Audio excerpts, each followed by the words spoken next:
YCP నాయకులు వరుసగా కేసుల్లో ఇరుక్కుంటున్నారు. కొందరు ముఖ్య నేతల చుట్టూ కూడా కేసులు ఉచ్చు బిగుసుకుంటోంది. ఇప్పటికే అరెస్టుల పర్వానికి కూడా తెరలేసింది. దీంతో ఎవరికి వారు ముందస్తు బెయిల్ కోసం కోర్టులను ఆశ్రయిస్తున్నారు.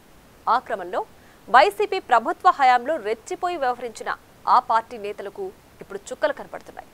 అయితే ఆ పార్టీ నేతలు మాత్రం కూటమి సర్కార్ కక్షపూరిత చర్యలకు దిగుతోందని ఆరోపిస్తున్నారు. రాష్ట్రంలో లోకేష్ రెడ్ బుక్ రాజ్యాంగం నడుస్తోందని గగ్గోలు పెడుతున్నారు. అయినా లోకేష్ మాత్రం రెడ్ బుక్ లో ఉన్న ఎవ్వరిని వదిలిపెట్టే ప్రసక్తే లేదంటున్నారు.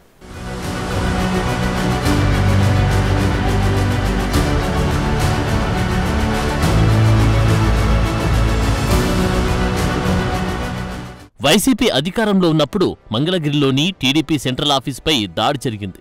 అప్పట్లో జగన్ ప్రభుత్వం ఉండడంతో పోలీసులు ఆ కేసును పట్టించుకోలేదు. అయితే కూటమి అధికారంలోకి వచ్చాక లోకేష్ రెడ్ బుక్ ఎఫెక్ట్తో పోలీసులు పాత కేసుల ఫైళ్ల దుమ్ము దులిపి కేసులు నమోదు చేస్తున్నారు. టీడీపీ రాష్ట్ర ప్రధాన కార్యాలయం విధ్వంసానికి సంబంధించి సీసీ ఫుటేజీలు ఉన్నా పోలీసులు దాన్ని పట్టించుకోలేదు.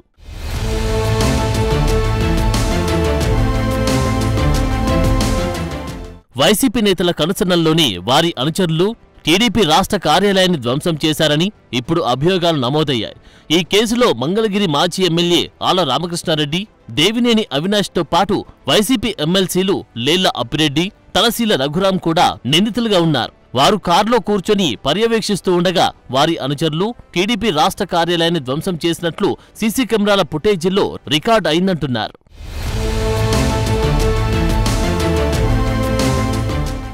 కూటమి ప్రభుత్వం అధికారంలోకి వచ్చాక పోలీసులు వారందరిపై కేసులు నమోదు చేశారు.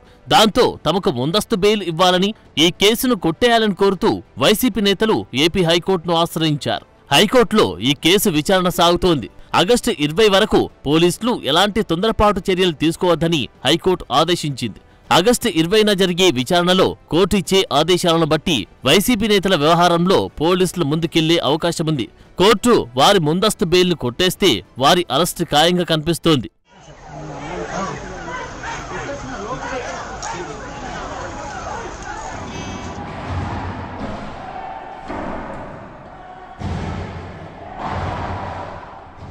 ఇక ఇప్పటికే గండవరం టీడీపీ ఆఫీస్పై దాడి కేసులో నిందితుడైన మాజీ ఎమ్మెల్యే వల్లభనేని వంశీపై కూడా లుకౌట్ నోటీసులు జారీ అయి ఉన్నాయి.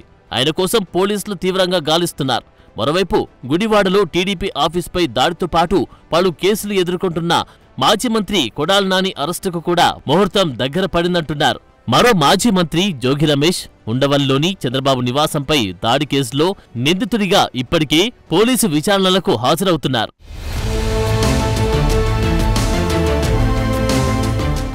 అగ్రిగోల్డ్ భూముల కొనుగోలులో జోగి రమేష్ కుమారుడు జోగి రాజీవ్ ఇప్పటికే జైలు పాలయ్యారు.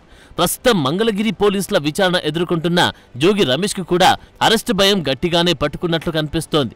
అప్పట్లో ముఖ్యమంత్రిగా ఉన్న జగన్పై తెగ ప్రేమ ఒలకబోస్తూ చంద్రబాబు నివాసంపై దాడికి ప్రయత్నించిన జోగి రమేష్ చంద్రబాబుపై ఇష్టమొచ్చినట్లు విరుచుకుపడ్డారు. అప్పట్లో అసలు చంద్రబాబుని రాష్ట్రంలో తిరగనివ్వబోమని వార్నింగ్లిచ్చిన ఆయన ఇప్పుడు వాయిస్ మార్చేశారు.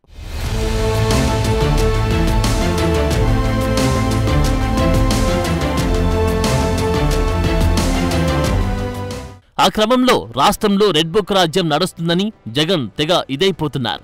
ముఖ్యమంత్రి చంద్రబాబు నాయుడు తనయుడు నారా లోకేష్ రెడ్ బుక్ రాజ్యాంగం నడిపిస్తున్నారని ఆరోపిస్తున్నారు. మాటకు ముందొకసారి తర్వాతొకసారి రెడ్ బుక్ జపం చేస్తున్నారు. మొన్న మధ్య ఢిల్లీలో ధర్నా సందర్భంగా సైతం నేషనల్ మీడియా ముందు దానిపై ఆందోళన వ్యక్తం చేసి వచ్చారు. Nara Lokesh displaying a red book, where he displaying a red book is actually captured in the form of hoardings and displayed all over the state. And the contents in this red book are a list of officials, a list of politicians on whom they intend to take action, on whom they intend to assault.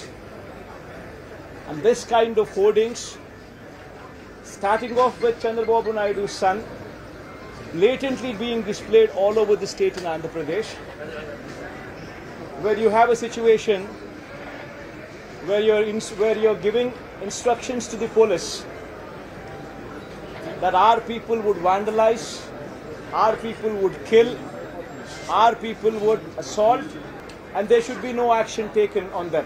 When you have somebody like Nara Lokesh Chandrababu Naidu's sons holding this red book, and this red book being captured in the form of hoardings, now think about what kind of message it is sending. Now he starts off with the red book at the state level.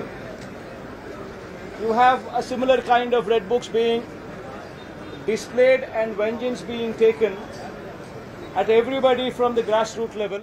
YCP నేతల భయానికి తగ్గట్లే మంత్రి Lokesh red book పై clarity ఇచ్చారు. Red book విషయంపై గతంలో చేసిన వ్యాఖ్యలకు కట్టుబడి ఉన్నానన్నారు. Red book లో ఉన్నవారిని ఎవరిని వదిలిపెట్టేది లేదని చెప్పారు. అయితే రెడ్ బుక్ అంశాన్ని ప్రతిపక్షం తప్పుదో పట్టిస్తుందని, అవినీతికి పాల్పడిన వారి పేర్లు రెడ్ బుక్ లో రాశానని గతంలోనూ చెప్పానని, ఇప్పుడు అదే విషయం చెబుతున్నాను అని లోకేష్ స్పష్టం చేశారు. రెడ్ బుక్ లో నేను ఏం చెప్పా, రెడ్ బుక్ గురించి నేను చాలా క్లారిటీ ఇవ్వాలనుకుంటున్నాను ఈరోజు.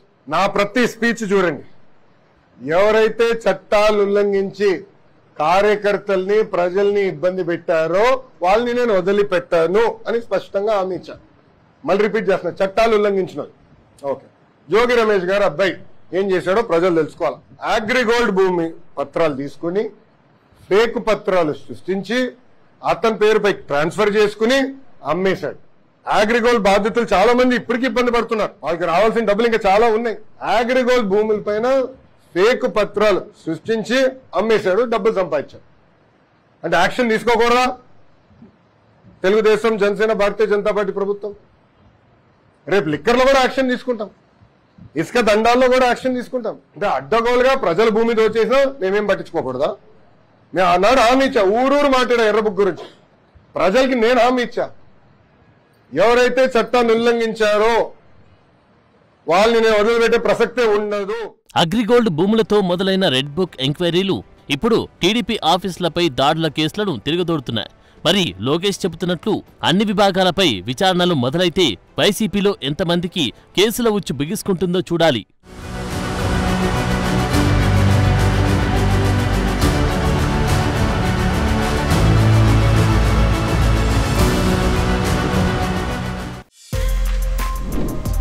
For more videos like this, subscribe Big TV channel.